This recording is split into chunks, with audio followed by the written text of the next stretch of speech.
Isang ginang ang nawalan ng 6,000 pesos na pera na nakalaan sana sa pambili ng mga gamit sa eskwela ng kanyang apo matapos umanong malaslasan ng bag at manakawan na bang namimili sa Santiago City kahapon o June 7.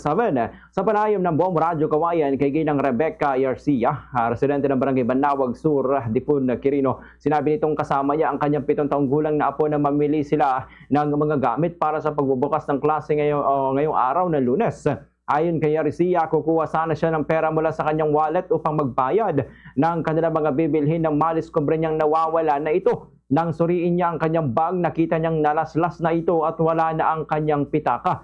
Anya, naglalaman ng wallet ng humigit kumulang 6,000 pesos na ipinadala ng kanyang anak at nakalaan sana sa pagbili ng sapatos, bag, payong, grocery at iba pang pangangailangan ng kanyang apo para sa pasukan. Bukod sa pera, nawala rin ang ilang mahalagang personal na dokumento at mga identification card na nasa loob ng kanyang wallet.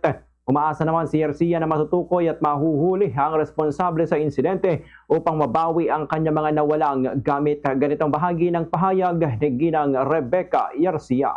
Binigyan kasi ako ng manugang ko ng 5,000 na pang grocery namin ng anak niya.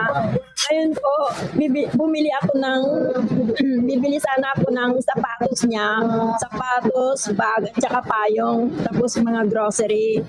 Ngayon po, nakabili na po ako ng bag. Ngayon, ang susunod na bibiliin ko yung payong. Tapos nung nakabili na ng ako ko ng bibili namin payong, magbabayad sana ako. Yun po, nakita ko na wala na yung pitaka ko.